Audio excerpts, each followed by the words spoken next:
Hello everyone, this is the news for the week of Friday, April 24th, 2020. Lots happening in the amazing world of Bitcoin Cash. And first, I guess, on my list of things to talk about is some of the best news for Bitcoin Cash is actually news about BTC. So what everyone's calling Bitcoin out there with the ticker symbol BTC, over the last week, the fees for next block inclusion have gone as high as $3.62 on average, and only as low as 20 cents on average, right? And at the moment, they're about a little less than a dollar at the moment. It's like, that's not reliable. That's not low cost. That's not what the money for the world looks like. So yeah, so the fact that Bitcoin fees are high again is fantastic news for Bitcoin Cash. And what so many people don't understand, or they'll literally try and argue, no, the fees are low. I got a transaction to go through for just a penny. The Bitcoin core developers want the fees to be high. They even think that the $3.62 that hit earlier this week is too low. They want it to be $100 a transaction or even more. So if the fees are only $3.62, that's too low, and that's a failure on their part. So if you want to come and argue and say, oh, no, the fees are much lower than that, if you want a low fee blockchain, go and use Bitcoin Cash, right? Because the intentional stated design goal of the Bitcoin developers are that they want the fees to be high. So anyhow, that's fantastic news for Bitcoin Cash that the fees are becoming high on Bitcoin again. Another fantastic piece of news for Bitcoin Cash is about the Lightning Network, right? So like they strangled the worldwide adoption of Bitcoin, telling everybody just use Lightning Network, that'll be ready in 18 months. Well, here we are several years later. It's still not ready. It's accepted at only a couple hundred merchants around the world. And the new study just came out that shows that the privacy, and that was one of the things they touted about Lightning Network is, oh, your transactions are private. Well, it turns out that the privacy is a disaster on the Lightning Network, and it's trivial for people to spy on what you're up to on the Lightning Network. So not only does it not really work, does it not have much usage, it's not even private like they promised it was going to be. It's a privacy disaster. So that's all fantastic news for Bitcoin Cash, because Bitcoin Cash with Cash Fusion is just as private as any other privacy coin out there, is accepted at more locations than probably any other coin in the world. It has the second most amount of money moved on chain with a native token each day of any cryptocurrency in the world, second only to Bitcoin. This is fantastic news for Bitcoin Cash. It means that it's right there, ready to get more traction around the world. And an example of how it's getting more traction around the world is Purse.io. There was a lot of news about that this week. Well, they're not going anywhere. They put an announcement right there on their front page that they're here to stay, and I look forward to saying even more great things about them.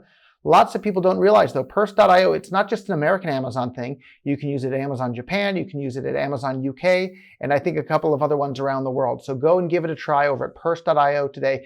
You can save 15, 20, 25% off every single purchase from Amazon. The microphone you see on my shirt, I bought on Purse.io. So there's just so much stuff that you can buy. It's Amazon, right? You can buy anything at a giant discount. It's a fantastic website, Purse.io. Another example of how Bitcoin Cash is just getting more and more adoption around the world is this really cool website called Blockchain.poker. They have 3 different flavors of Bitcoin that they have integrated over there. They treat all of them equally. They don't give any preference to one over another. But you'll see that like Bitcoin Cash is being used more over there. So it's a website where you can play poker around the world, and Bitcoin Cash is being used over there more than the other 2 flavors of Bitcoin by probably like 10 times. So the other 2 combined, Bitcoin Cash is more than that by like 10 times. There's like hundreds of people over there playing, tournaments and heads-up games and cash games and all sorts of stuff at any time, day or night, over at Blockchain.poker. It's really an interesting website. Sometimes when I take a break from working on other stuff, I've enjoyed learning a bit more about poker. I'm not a good poker player, but I want to learn. It's really fun. Check out Blockchain.poker. You can deposit your Bitcoin Cash instantly. If you win, you can withdraw your Bitcoin Cash instantly. There's no messing around with crazy signups and KYC this or that. It's just Blockchain.poker. It's so fast, easy, cheap, and reliable to do it with Bitcoin Cash, and that's why there's so many people over there using Bitcoin Cash. It's not news necessarily from this week. It's an old tweet, but Olivier Janssens tweeted, and then it made it to the top thing of the discussion on our BTC. Olivier said, one of the best ways to increase censorship resistance was to make Bitcoin so widely used as a currency in daily life that it would no longer be possible to stop it without causing a revolution.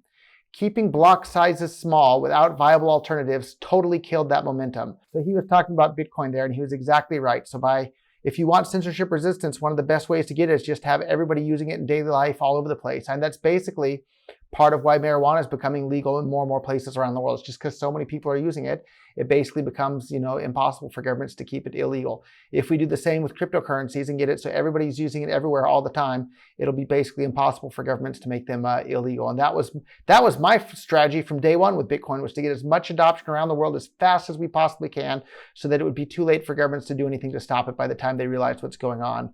That momentum was totally destroyed with the block size limit. But Bitcoin Cash is still working to do the best they can on that. And that's why we're growing around the world. A fantastic example of that is maps.bitcoin.com, where you can see more physical locations around the world accepting Bitcoin Cash than ever before. It's really amazing. You should definitely check it out, maps.bitcoin.com. And if you or a friend or a family member has a business, physical business, download the Bitcoin Cash Register app and start accepting Bitcoin Cash today at your business, and add yourself to the map. The worst possible thing that can happen is you get new customers you wouldn't have otherwise had. And then when they pay you in Bitcoin Cash, you can turn around and spend it on purse.io and get a 15, 20, 25% discount on Amazon. So maybe you can buy more restaurant supplies or whatever it is, whatever sort of business you're running, go and buy them on Amazon at a discount with the Bitcoin Cash that people pay you from accepting Bitcoin Cash. So again, that's the Bitcoin Cash Register app and maps.bitcoin.com. Another really cool thing that still, if you're watching this video, you're pretty deep into cryptocurrency probably, so you'll be nerdy enough to do this. But there's this new website called Flipstarter.cash. And basically it allows you to do fundraising, but it's fundraising totally different than a regular Kickstarter or something like that. Everybody chips in whatever amount they want to chip in, but you don't actually pay the money until the total target is reached. Like there's a Kickstarter going on over there for the Bitcoin Cash node, right? Which is a full node implementation of Bitcoin Cash. And I think their target is like just under 1,000 Bitcoin Cash. So at the moment there, as I'm recording this, they're trying to raise 978 Bitcoin Cash total, and they've already have 386 committed. So the top donors here is some guy, Thomas J, with over 100 Bitcoin Cash, Satoshi Dice with over 100 Bitcoin Cash, Shadow of Harbinger with 36 Bitcoin Cash, all these different people. But it's so interesting because none of these people actually have to pay a single penny until the overall funding goal is reached, which is in 14 days is the target. So if they don't reach the 978 Bitcoin Cash total, then nobody pays anything. So basically you only have to donate if you know that the total fundraising goal is going to be reached. So right now all those funds are locked up waiting to see if people actually reach the funding goals. And if they do, then it'll be released to Bitcoin Cash node. If not, then everybody gets the back control of their money. So this is a really cool decentralized way to do fundraising. And I can think of all sorts of interesting applications to use this for, specifically for government funding things. Like what if people, want to build a road? Well, everybody living in the area, they want the road, but they don't want to be the only one to pay for it. They want everyone to chip in. Well, here's a way where people can do that. And if not enough people chip in, then nobody has to pay anything. So imagine replacing just about every sort of government service with something like this. You figure out what the budget is, people can chip in. People only have to pay if they reach the funding target required. And if not, nobody has to pay. I think that's a really, really, really fantastic and interesting way of doing things. So you can check that out at Flipstarter.cash. Another sad thing that happened just in the history of Bitcoin here. So like the censorship is still busy going on to this very day on our Bitcoin and bitcointalk.org. And some people, I would say, don't you ever, get over it? Like, forget about it. Like, no. This is like really, really deep-rooted part of like Bitcoin's history, right? And so it turns out that the moderators on the bitcointalk.org forum have started deleting the early threads about the Silk Road, including the original thread in which it was announced. Like this is some of the most important pieces of historical information about the origin of Bitcoin, period. And these guys are busy deleting it and sending it down the memory hole. So George Orwell would feel like these guys are doing exactly what he was warning us about. So all the people that hijacked the Bitcoin project, they're literally sending stuff down the memory hole here by deleting posts about the Silk Road on the bitcointalk.org and still censoring posts about the censorship to this very day on our Bitcoin. In fact, a lot of people don't know this. The most upvoted post ever in the entire history of our Bitcoin was one complaining about the censorship there. And once it got more upvotes than any other post has ever gotten over there ever, they deleted that post and censored it as well. So the censorship is a really, really big deal.